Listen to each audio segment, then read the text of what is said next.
Aliénor d'Aquitaine, c'est la dame de fer du Moyen Âge. Et l'Aquitaine d'Aliénor, c'est un peu notre nouvelle Aquitaine, notre grande Aquitaine de maintenant.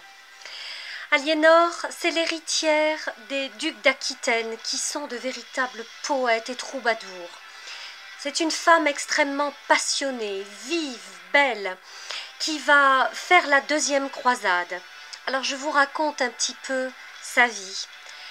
Elle évolue dans une cour d'Aquitaine extrêmement lettrée, où son grand-père reçoit des troubadours et crée lui aussi des textes poétiques et littéraires. Il en est de même pour son père Guillaume X, dans une moindre mesure.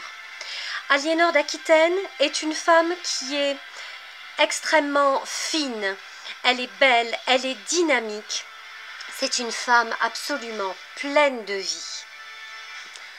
En premières noces, elle va épouser Louis VII, roi de France. Mais alors, leurs caractères sont complètement à l'opposé. Louis VII est extrêmement pieux. Aliénor est extrêmement dynamique. Rappelons également que Louis VII n'était pas destiné à monter sur le trône de France, car il avait un frère, Philippe. Mais Philippe a eu un accident à Paris où son cheval a buté contre un porc. On sait très bien qu'au Moyen-Âge, les animaux vivaient dans les rues avec les gens, que les rues étaient extrêmement sales, pleines d'immondices. Et qu'est-ce qui se passe?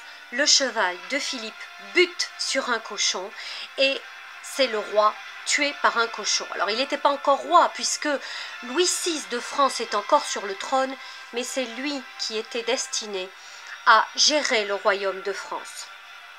Il décède, c'est donc Louis VII qui prend sa place. Et il y avait eu un accord entre Louis VI de France, le roi, et Guillaume, duc d'Aquitaine, pour qu'Aliénor épouse Louis VII.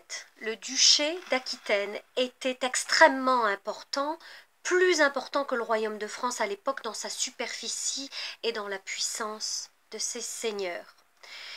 C'est donc ce qu'il se passe. Aliénor d'Aquitaine épouse Louis VII à Bordeaux, à la cathédrale Saint-André. C'est un mariage extrêmement fastueux. C'est un mariage très surprenant aussi pour la cour de France parce que on parle gascon, on est expansif, on est dans le sud de la France et Aliénor d'Aquitaine a une personnalité absolument incroyable. Elle fait partie des femmes de l'histoire que j'aime beaucoup parce qu'elle est allée jusqu'au bout de ses convictions et jusqu'au bout de sa passion. Seulement voilà, après le mariage, elle rejoint la cour de France et elle y est mal acceptée parce que les mœurs du Sud ne sont pas les mêmes que les mœurs du Nord. Et elle va avoir beaucoup de mal à s'acclimater à cette cour parisienne. Alors c'est l'époque où se prépare la deuxième croisade. On a découvert l'Orient et Aliénor d'Aquitaine souhaite absolument partir. Donc, elle convainc le roi de l'accompagner et de partir avec lui, ce qui ne plaît pas du tout à Sugère, qui est le mentor du roi Louis VII à l'époque, et puis pas du tout au pape non plus, qui se dit mais qu'est-ce que c'est que cette histoire? Ça va être une croisade avec plein de femmes, ça n'augure rien de bon, ça va être la débandade, il n'en est pas question. Seulement voilà, Aliénor d'Aquitaine l'a décidé, elle veut faire la deuxième croisade et elle l'a fait.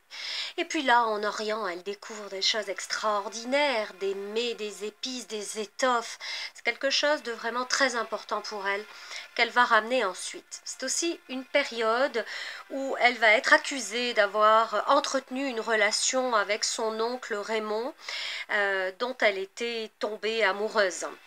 Il faut dire qu'elle n'avait pas de sentiment profond pour son époux, le roi Louis VII, et elle disait d'ailleurs « j'ai épousé un moine ».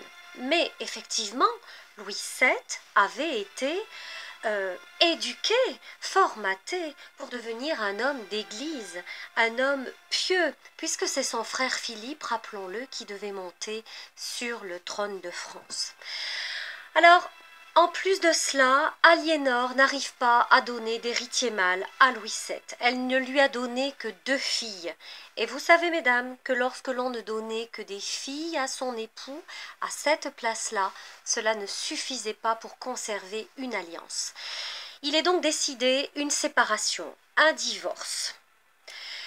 C'est le premier divorce de l'histoire du Moyen-Âge. C'est quelque chose qui n'est pas courant du tout. Aliénor se sépare de Louis VII, après lui avoir donné seulement 2 filles, Marie et Alix. Et en se séparant, elle récupère sa dot et ses territoires, parce qu'à l'époque, les dots étaient inaliénables. Ce qui veut dire qu'en quittant le roi de France, elle reprend à la couronne de France tous ces territoires d'Aquitaine. Ça en fait quand même une femme qui, socialement et politiquement, ne rentre pas chez elle sans rien. 2 mois après son divorce, elle rencontre un homme dont elle va tomber follement amoureuse. Ils ont 10 ans d'écart. Il s'appelle Henri Plantagenet. Et Henri Plantagenet deviendra le roi d'Angleterre. 1152, elle épouse. 1154, Henri de Plantagenet monte sur le trône du royaume d'Angleterre et après avoir été reine de France, Aliénor devient reine d'Angleterre. C'est un destin absolument extraordinaire. Et si elle n'arrivait pas à donner des héritiers mâles à son époux Louis VII, eh bien elle a été extrêmement féconde avec Henri Plantagenet. Est-ce que ce sont les voies de l'amour qui déclenchent, dégagent tous les blocages? Peut-être, puisque Aliénor d'Aquitaine a eu 10 enfants avec le roi Henri II Plantagenet, dont un qu'elle adore, qui était son fils préféré et qui était Richard Cœur de Lion, dont nous parlerons dans une autre petite vidéo. Alors Aliénor d'Aquitaine, elle va transporter à la cour d'Angleterre tout ce qu'elle avait à sa cour de France et dans son duché d'Aquitaine. La mode vestimentaire, par exemple, les tenues qui étaient plus légères que celles que l'on portait en Angleterre, plus ouvertes, plus décolletées, les épices qu'elle a ramenées de croisade, la musique de ces troubadours, ça c'est quelque chose qui surprend un peu et qui choque dans cette nouvelle cour d'Angleterre, mais elle va lancer cette mode-là. On le rappelle, Aliénor d'Aquitaine avait un grand-père troubadour extrêmement important, Guillaume IX d'Aquitaine, un père qui écrivait aussi, Guillaume X, et puis elle-même a été une véritable mécène pour les troubadours de son temps. Je veux citer des troubadours que nous connaissons et qui sont importants pour nous. Nous avons par exemple notre Bertrand de Born qui était propriétaire du château de Hautefort en Périgord et qui a écrit le Tireté du Moyen-Âge. Un troubadour, un homme qui est cité dans l'enfer de Dante, tant il était connu pour être batailleur, mais il n'a pas été que cela, nous en parlerons, il a été poète, écrivain, et puis surtout à la fin de sa vie, il a terminé ses jours à l'abbaye du Dallon. Nous avons Giraud de Borneuil du château d'Exideuil, absolument incroyable, Ventadour de Corrèze, et puis tout un tas d'autres troubadours dont je vous parlerai si ça vous intéresse. Donc en Angleterre, elle met un peu ses marques, elle pose un peu ses jalons.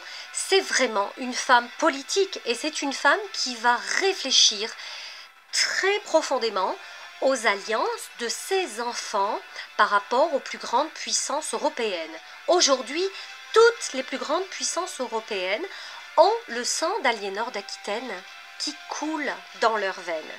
Mais à un moment donné, elle va quand même déranger son époux Henri II Plantagenet parce que Richard Cœur de Lion va s'opposer à son père.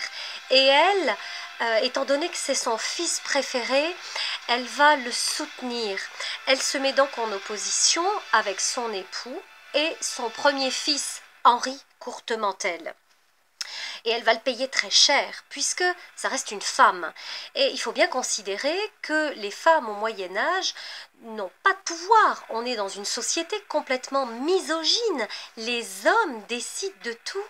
Et Henri Plantagenet décide de faire enfermer Aliénor d'Aquitaine dans un château où elle va rester pendant de longues années. Elle va en 1192 parcourir la France et notamment le duché d'Aquitaine pour aller voir les seigneurs féodaux qu'elle connaissait et demander de l'argent pour pouvoir payer la rançon de son fils Richard Cœur de Lion, qui était alors prisonnier en Allemagne et qui avait été fait prisonnier en rentrant de la troisième croisade. Et jusqu'à la fin de sa vie, c'est une femme qui a avancé, qui a pensé, qui s'est battue. J'adore cette femme-là, comme toutes ces femmes de l'histoire qui se sont battues pour leurs convictions, qui étaient des guerrières, hein, tout simplement. Moi, j'ai une admiration sans borne pour ces femmes-là. Elles sont allées jusqu'au bout de ce qu'elles devaient vivre, et c'est vraiment un super exemple. Donc j'espère que cette petite chronique vous aura plu. Je vous en prépare d'autres. Je vous souhaite une très très belle journée. Et puis gardez bien en mémoire que cette Aliénor d'Aquitaine, on lui rend gloire encore aujourd'hui, mais elle le mérite vraiment. À bientôt!